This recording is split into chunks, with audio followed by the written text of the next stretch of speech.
saat melawan Raja Asia. Indonesia harus menerima kekalahan saat bertemu dengan Jepang dalam pertandingan kelima Grup C kualifikasi Piala Dunia 2026 zona Asia. Pada laga yang langsung Jumat 15 November malam itu, skuad Garuda tunduk dengan skor 0-4 dari Jepang. Dalam pertandingan yang digelar di Stadion Gelora Bung Karno, Jepang tampil sangat dominan meskipun berstatus sebagai tim tamu. Berdasarkan data dari Football, Jepang menguasai bola hingga 66%, sementara Indonesia hanya menguasai 34%. Gol kemenangan Jepang ke gawang Indonesia dicetak oleh Justin Hubner gol bunuh diri, Takumi Minamino, Hidemasa Morita, dan Yukinari Sugawara. Akibat hasil ini, Indonesia kini berada di posisi terbawah klasemen grup C dengan hanya mengumpulkan 3 poin dari 5 pertandingan. Sementara itu, Jepang kokoh di puncak klasemen dengan 13 poin.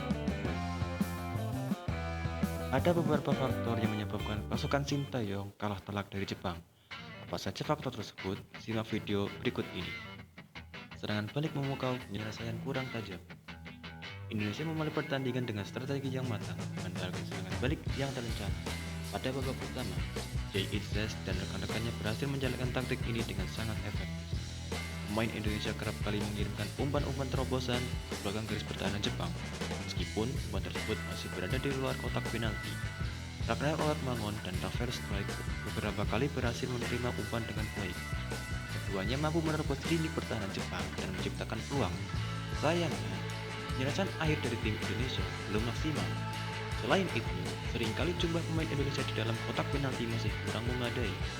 Pengaruh signifikan cedera Kevin Dix.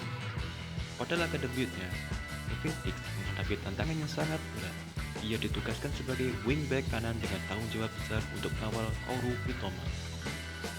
Sebuah tugas yang tidak mudah bagi bek berusia 28 tahun ini. Sebelum akhirnya ditarik keluar pada menit ke-41.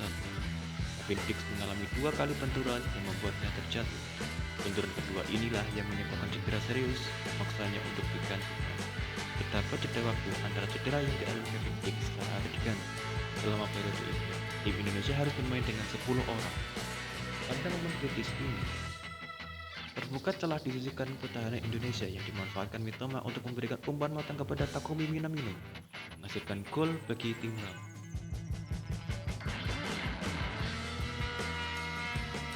Strategi ampuh Jepang menemukan peluang. Pada awal pertandingan, Indonesia menunjukkan pertahanan yang sangat ketat. Dix dan Christopher Dong tampil dengan disiplin tinggi mendapatkan 5 pemain di sekitar kotak penalti untuk menjaga lini belakang. Hal ini membuat Jepang kesulitan menemukan celah untuk menyerang. Namun, memasuki menit ke-20, Jepang berhasil menemukan strategi untuk menembus pertahanan kokoh Indonesia. Leiji Kamada yang turun ke area tengah memancing Rizky Ridho keluar dari posisinya di garis pertahanan.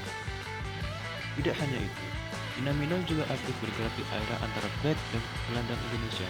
Ruang kosong yang tercipta di depan kotak penalti Indonesia dimanfaatkan dengan baik oleh Jepang, terutama dalam 10 menit terakhir babak pertama. Kekuatan skuad dan keunggulan individu tim Jepang. Jepang tidak hanya unggul dalam hal strategi, tapi juga dalam kemampuan individu para pemainnya. Keunggulan individu inilah yang memungkinkan strategi yang dirancang oleh Hajime Moriyasu dapat dijalankan dengan sempurna oleh tim Jepang. Ketika Indonesia memberikan tekanan pada babak kedua, para pemain Jepang tetap tenang. Bahkan dalam situasi genting akibat lemparan ke dalam dari Pratama Arhan, kiper Zion Suzuki tetap tenang dan tidak menunjukkan kepanikan. Kedalaman skuad Jepang juga menjadi faktor penting dalam menjaga stabilitas permainan sepanjang pertandingan. Yukinari Sugawara yang baru masuk pada menit ke-62 berhasil mencetak gol hanya 7 menit kemudian. Para pemain pengganti Jepang memiliki kualitas yang setara dengan pemain inti, menjadikan mereka layak disebut sebagai Raja Asia. Indonesia perlu meningkatkan kemampuan eksekusi bola mati.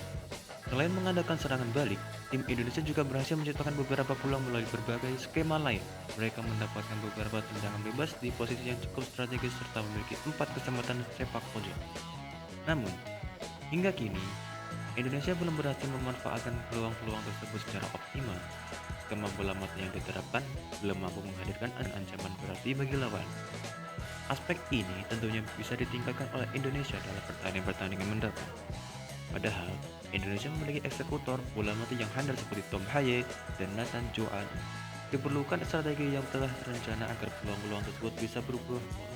Demikian beberapa fakta penyebab kekalahan Indonesia dari timnas Jepang.